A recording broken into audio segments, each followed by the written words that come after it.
Yes, Lord, this is Anderson .Paak. You listening to the Jukebox representing 805. Let's get it. I hate to say it, but like, you know, some little kids be like, I ain't cast old heads. You right, motherfucker. It's some hip hop.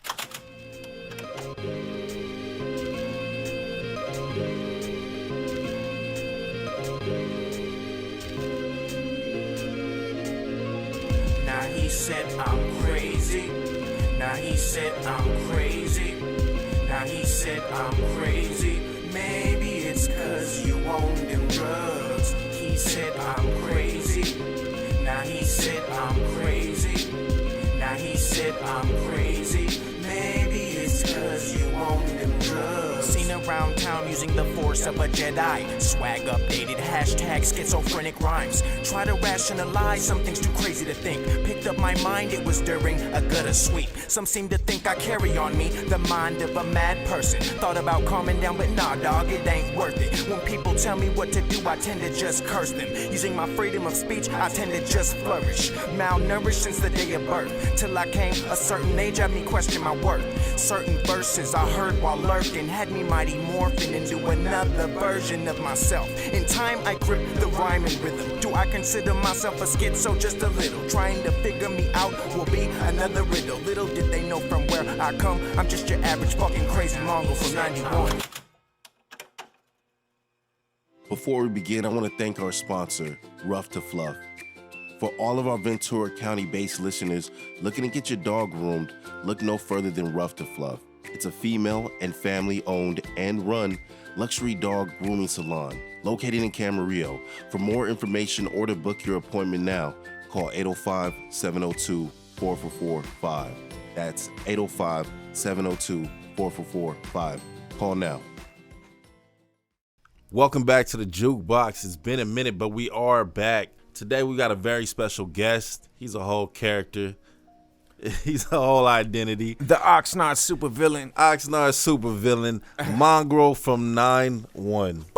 Hey. Yo. The Oxnard supervillain in the motherfucking herb. Yo, we've been working to get you on the show, man. We've been working to get you on the show, and I'm glad you're the one that's able to open up the new season, the new beginnings, all that. Happy to be here, bro. Thank you for having me. Yeah, of course. Now, as many people could tell, you got like a little character to yourself. Can you tell us a little bit about that? Absolutely. Shit.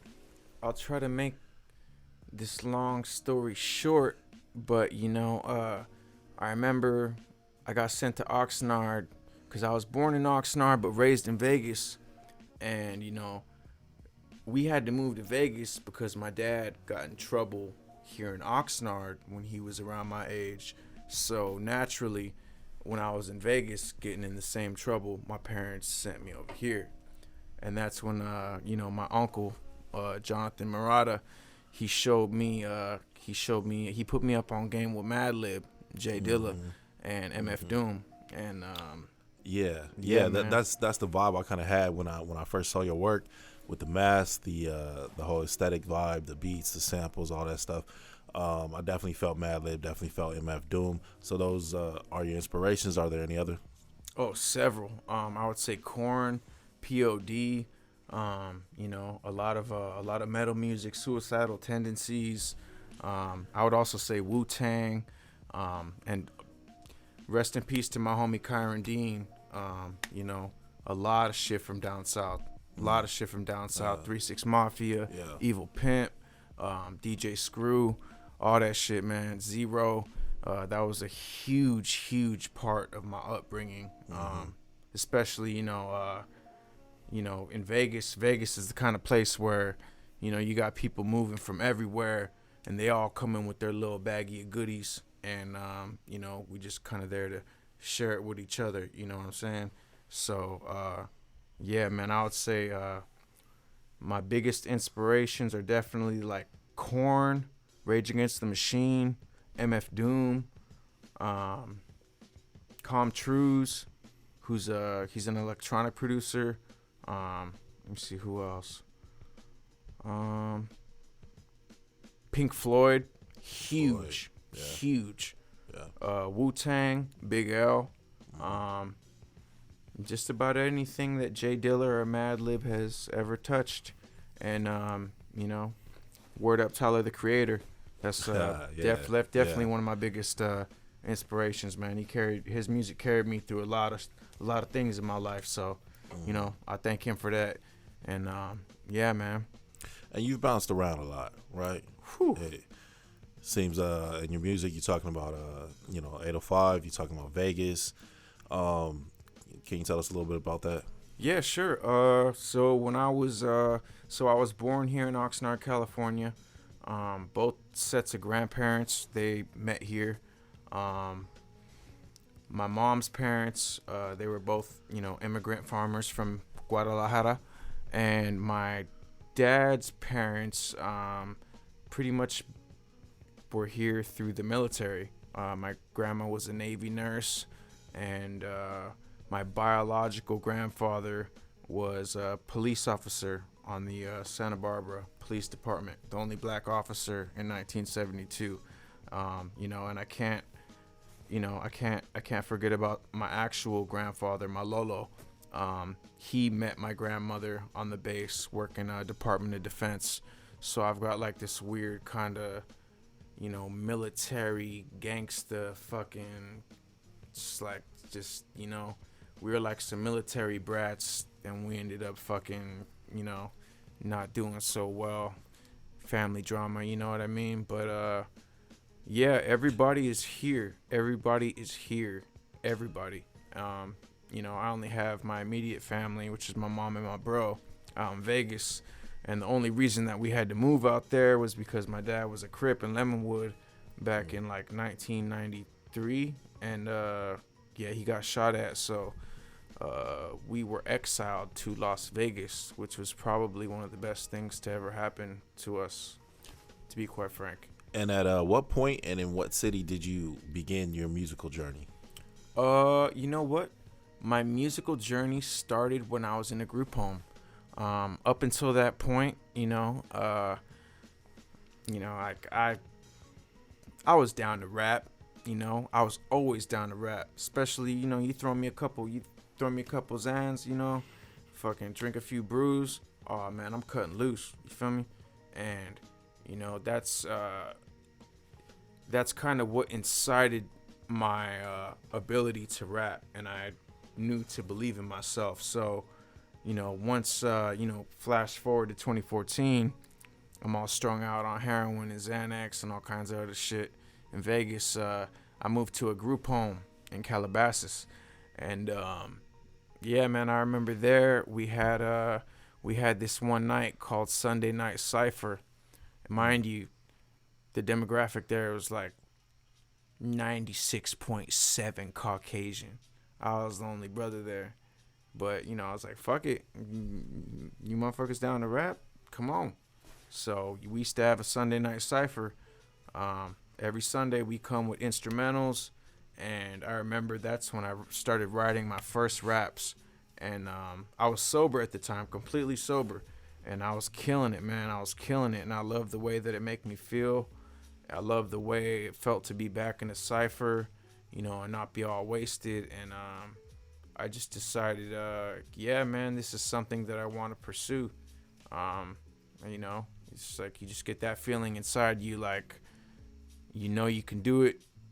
And there's going to be lots of people that are, lots of doubters, lots of haters, but and hear that you got what it takes and you love it for what it is. So you follow that instinct, Most def. That's right. I love that. Now, what genre would you say you belong to, or do you belong to any genre at all? Wow. You know what, man? If I had to say, I would probably say hip hop. It's definitely hip hop right now. That's my first most favorite rapper. Rest in peace, MF Doom. Yeah, like the words that he would use, like, it just, once I really started to dissect his rhymes, it really made me a better rapper, because I've also dissected, rappers from the West Coast, just so happens that Madlib is actually from Oxnard, so Yeah, 805, Oxnard, yeah. right, and a lot of that following is out here. A lot of that gritty hip hop that that I hate to say it, but like some little kids be like, it's old heads, yeah. You right, motherfucker. It's some hip hop, and it's just it's the culture, man, the culture, and I think that's what I stuck to starting out. My first album, I worked with Trade Voorhees, who in my opinion is the Las Vegas J Dilla, the most known unknown. Yeah. So man, I would say right now I'm pretty firmly grasped in hip hop, but my subject content is very dark, a lot darker than most uplifting for the community hip hop. But in a way that can be therapeutic though. Sometimes we want to hear those dark areas that someone else has been, because a lot of people have probably been there too, or in a similar spot. So I mean, it doesn't always have to be uplifting, No, most def, man. I feel that. Now, where did you get your mask from? Like, what inspires like every aspect of it, from the hair to the white mask? So, I remember I was at the group home, we started having our ciphers, and I started imagining myself as a rapper, and like to just come out as myself, it just seemed lame. Like I wanted to come out and show you parts of myself that I normally wouldn't show. So, for me being mixed race, I knew coming out the gate that was going to be a topic. What race am I? What race am I? You know what I'm saying? Yeah. And I really don't think that matters much, because I've seen white homies get treated hella racist trying to fucking get in the rap competition. It's just like I don't think somebody should be judged on their race. So the ski mask, I think the ski mask was just like my first go-to. But I was like, you know what? This is a little plain. It's a little plain. So I used to watch this movie called Johnny Tsunami when I was a kid. It was on Disney Channel, and I remember, it's like about this kid from Hawaii. Yeah, the Disney Channel original. Right? Yeah, that's right. The classic.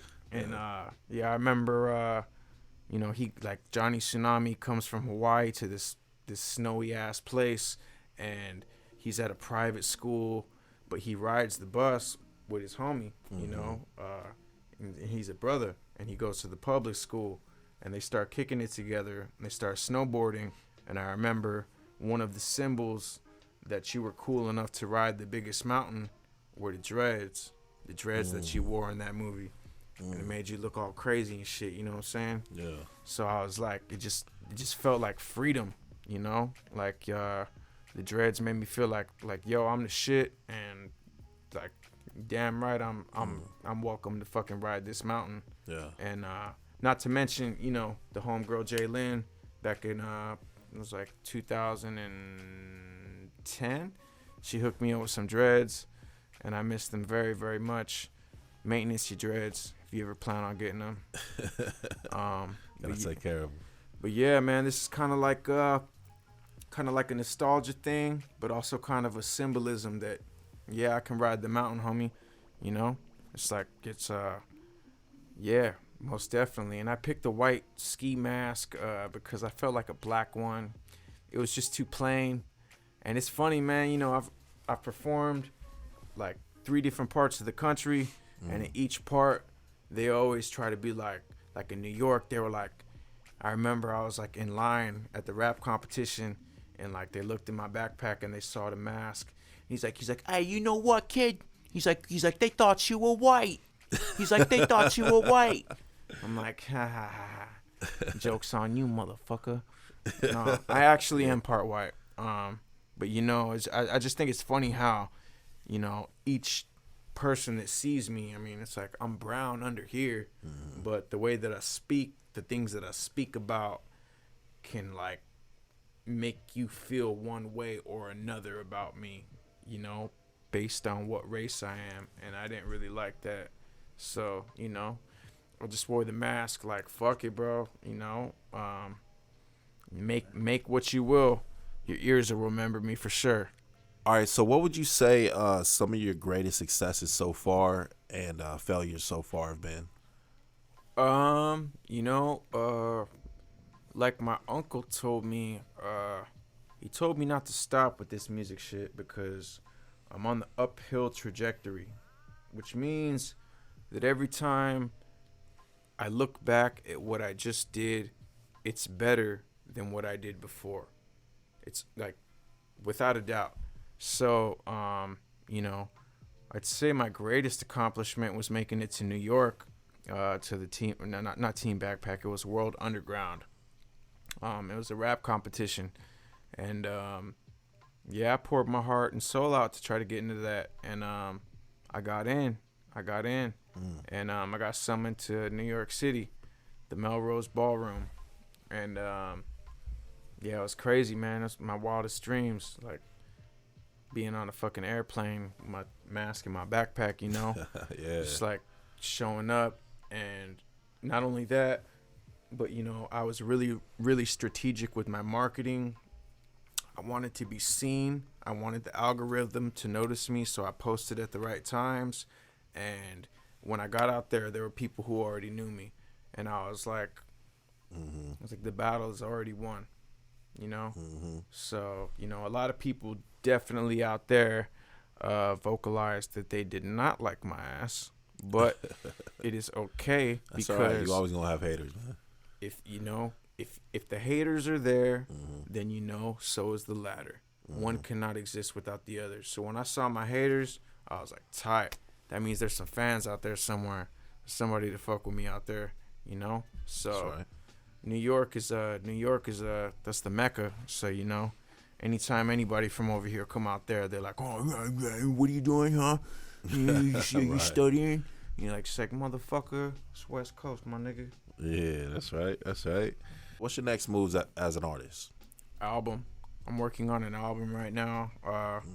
The first album that I dropped, it was primarily me working with Trade Voorhees. Like I said, he's the Vegas J Dilla. Go look him up. Shout out Trade, big bro. Love you, dog. But yeah, I would say my next album, and I'm really trying to learn music theory, and I'm also learning how to play guitar. Nice. That way I can license all of my music, and you know, you won't run into those. I don't know. It's like you look at a lot of dope rappers from back in the day. Where they at now? They're living in Vegas, bro. It's because somebody else on their shit, and they ain't making no money off it. So I'm trying to be smart about it, and I'm trying to do things the hard way, so that way I can bring to my audience the best that I possibly can. So, and it's taking time. Yeah, especially, you know, trying to learn something new in the midst of all this chaos, you know, the world is in. But I think it's going to be well worth it, man. And I'm very excited for you guys to hear it, most definitely. And I think that it's probably going to be the truest sound to Oxnard that any artist has ever made to this date. And I put my name on that. Damn. All right, that's big statements. I mean, I'm really looking forward to that. But so in the in between time before that releases, you did have a project that just came out, and that's what we're going to be getting into after the break. Right on. It's called "This Is Not for Kids." Yes. Right. All right. So "This Is Not for Kids." We'll be talking about that and how it came about after the break. Dope.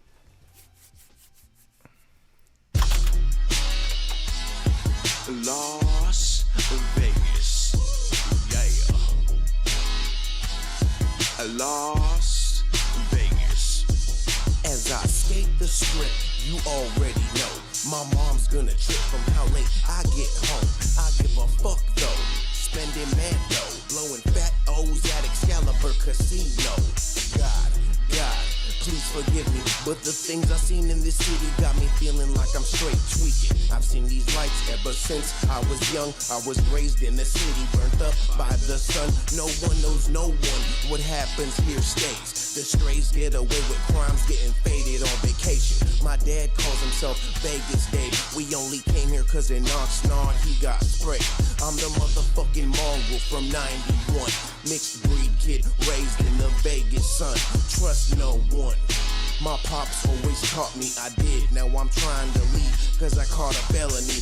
I'm feeling hellish, G. I'm here on the beach, but the shadow that I hid shines bright on this sea. I'm a loner, a dotty, a rebel, a Las Vegas devil raised by the strip, so I'm causing trouble. I'm underage, filled with rage off of the liquor. They say the house always wins unless that's where you're living. I'm a kid, crime ridden, no adult supervision, so I puke after eating this $3 dinner. Raised in the city of Las Vegas, where the people come to party on vacation. And we're back. Mongrel from the 9-1 at the jukebox. Woo! All right, so we're here to talk about your album. It's This Is Not for Kids. Okay? Yes. Can you tell us just how that came about? I didn't have the aesthetic that they were looking for, you know. My hi-hats, you know, I didn't have them pitched hi-hats. I didn't want to sound like nobody, bro. I didn't want to sound like nobody. I just came at it like 100% authentic with my singing and with my rapping and with the beats that I picked from Trade. And I just, you know, I had like this notion like, you know, the kids was probably going to hate on it. So, you know, I decided to name the album This Is Not for Kids. It ain't. And, you know, I think in one sense it was going to put a lot of them off.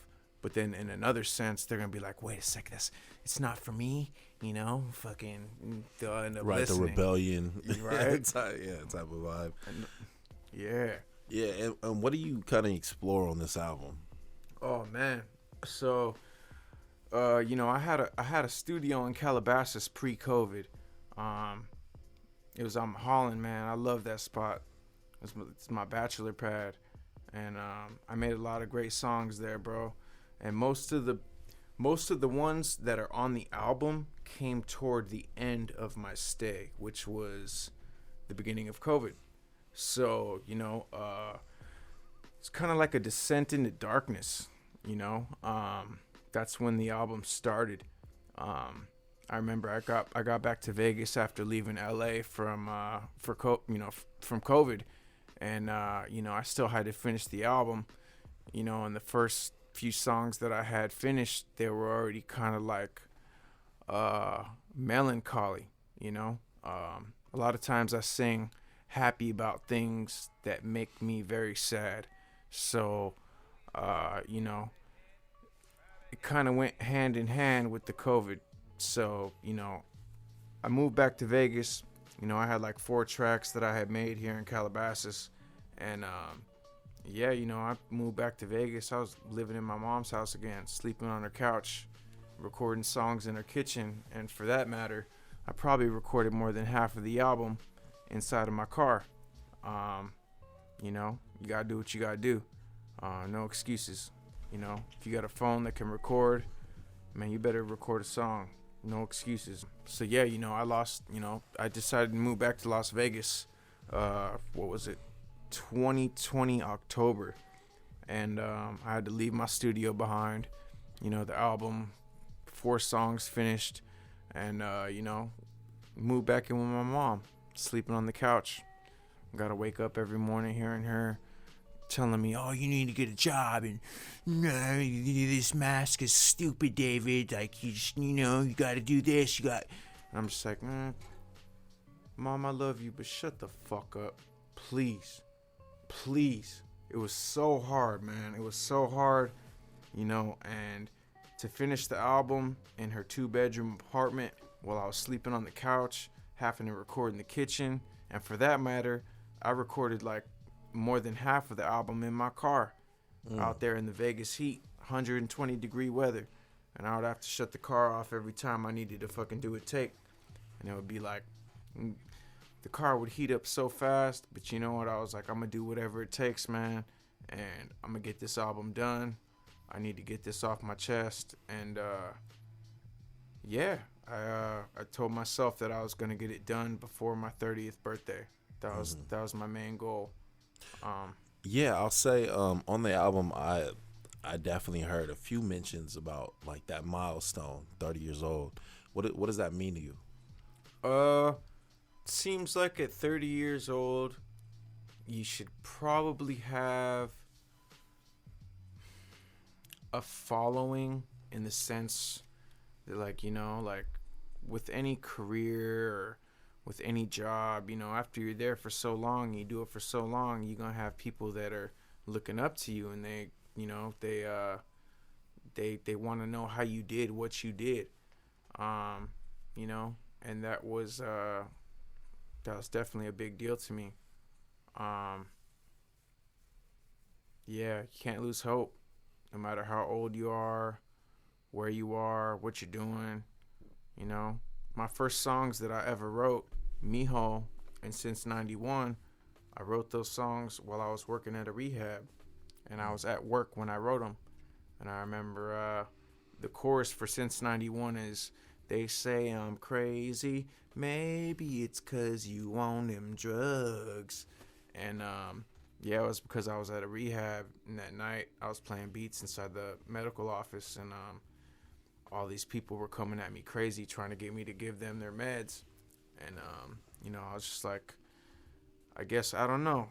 You know, I've tried to record before and create, just being in like an enclosed space, but for me, my creativity comes out when I'm interacting with others and I'm out in the shit.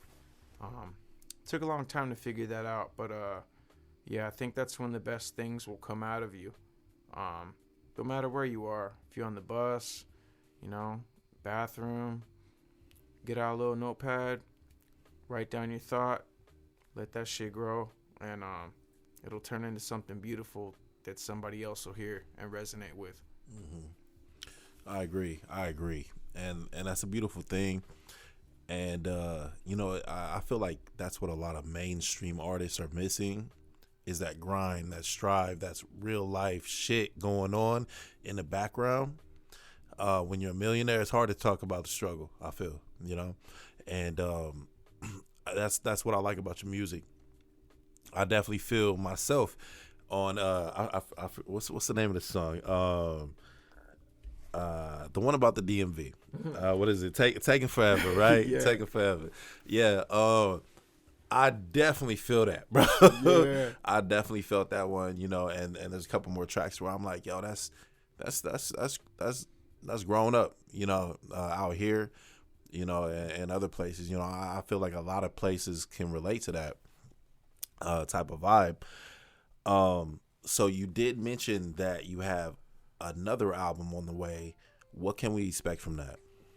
I would say a lot more funk, a lot more, you know, like I said, you know, I really feel like I could rival any artist out here as far as the 805 sound goes. You know, this place we call Oxnard is the place of my inception, as well as many others from my family. And I think I got a good feel for the music that they like out here. That's multi-generational. The kids, the parents, you know, it's just like Oxnard has a West Coast vibe to it, you know. It's got that funk. You know. You're like, we don't want no bullshit out here, you know. People can smell a fake pretty quick, and I think that with this next album, it's definitely going to be a lot more lighthearted and a lot more West Coast funk, for sure. Far from over, but, you know, like I said, you know, I'm studying music theory right now as well as guitar, trying to incorporate those things within my album. Been listening to a lot of Rick James, a lot of Rick James, a lot of Bill Withers, just a lot of oldies, You know, the kind of music that you could play in your car. My grandma's right there. Got my kids, my girl. You could play with everybody in the car, like Billie Jean by Michael Jackson, you know, or Thriller for that matter. It's like it's that song that you could play around everybody, and even if it's got dark subject content, it's like everybody's still vibing with it and they still singing. And I think, you know, rather than me delving into my dark pit, you know, I think I've got a lot of light to show and bring to people. A lot of laughter and a lot of joy, especially out here, because it's one of the most beautiful places in the world out here, for sure. It's like our best kept hidden secret. Yeah, most def. So, you know, I'm very excited for this new album. I would expect it May to June, and the marketing will start more than likely around spring break. But okay, yeah, man, it's definitely gonna be my greatest body of work so far, and I'm very excited for y'all to hear it, man. I am so grateful that I haven't had like a marketing team behind me, and you know, I've still had as many listeners as I've had. And it seems to be sort of a cult following at this point. I'm not like in the mainstream, but the motherfuckers who actually go to shows out here, who know the music, like, you know, they fuck with me. And that means more in the world, you know, especially being able to come back to my hometown, you know, like 26 years later after I moved away. And to still try to leave my stamp here and have people fuck with me. Yeah, man, that means a lot. It definitely means a lot, bro. I got so much love for this city. That's why I got 805 tatted on my arm. Yeah, man. It's a great place, man. Like I said, it's the center of my conception, you know? Yeah. And I'm sure you were influenced by everywhere you went as well. Absolutely. Yeah, but this is home. 805. Right. That's right. Yeah. So off the project, would you say, do you have any favorite songs? Or any funny stories about how they came about? Let me think here. ProSport. The song ProSport. So I wanted to make a song that was proactive to people going outside and seeing the sunlight and just getting out of your house, getting out of your skin. I remember I was in Las Vegas during COVID, and I used to just walk around the park all day and feed ducks because I had nothing else, nothing. And, you know, I didn't know where my life was going to go or what. And I made that song, you know, in an effort to get people outside, you know, not saying come outside like fuck all the rules, don't wear a mask, none of that. But to get outside, see the sunlight, enjoy the things that are around us, the things that come out of the ground for free that God gives us. You know, I felt that it was very important to make that song. It's like, yeah, and that's the second track. So after the intro, and it definitely is like upbeat, pro sports, you know, like it's a vibe. Like I mess with the chorus, like it's definitely a vibe. It's definitely a feel good like song.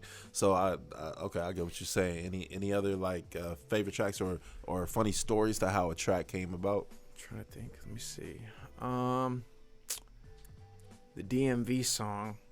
That's pretty. Yeah, that's one that stuck with me. I ain't gonna lie. Yeah. Because you know, not many people have made a song about a DMV. You know, waiting at the DMV, and I know how it feels, especially at the one in Oxnard. If you ever waited there, you waited a good amount of time. Right. And it definitely feels like that. You definitely capture the vibe of being stuck at the DMV. Yeah. It's like, you know, like, man, I ain't got no money. Now y'all telling me that I owe you something. The fucking machine just took my fucking pennies for the Oreos. It's like, It's kind of funny, you know, but it's relatable. Yeah. And like that's what I was saying, you know, before. Like, you know, I think a lot of those struggles, a lot of things you're talking about on the album are relatable, especially to the people that live from where you're from. So yeah, I was really excited to hear this album. Omega Nova put me on. You know, I asked him about some artists that he knows. It's my bro. He put me in contact with you, and we've been trying to make it happen, and I'm glad we finally did. Any last like shout outs? Anybody want to say what's up to, or anything like that? Shout out to my homie Devin McDonald. Shout out to my homie Dorian Ray. Shout out to my homie Sean Jones, and rest in peace to my homie Kyron Dean, KG. Yeah, man. You know, it's crazy, man. This winter, you know, death comes in swift forms. You know, it comes when you least expect it, and yeah, man. And my homie Tess Lokes too, my first producer. He died last year, so you know, much respect to them cats. Much respect to my brother, my mom, my dad. I wouldn't be who I am without y'all, and much respect to Omega Nova, TIE Fighter, Mark Ford, Inzom, all the cats out here that have supported me, even when I'm fucking causing a ruckus. So, you know, real talk, man. Just, it's nothing but love out here for me. So, yeah, man, thank you all for being a part of it in one way or another. And I promise I'm going to bring you the best that I have to bring very soon. Thank you so much for being here, man. Like, Hey. for real, you made a mission, and we got that done, and you worked with me and everything I was, you know, working on, and we made that happen. So I really appreciate you, man. That's right, man. Thank you for having me, bro.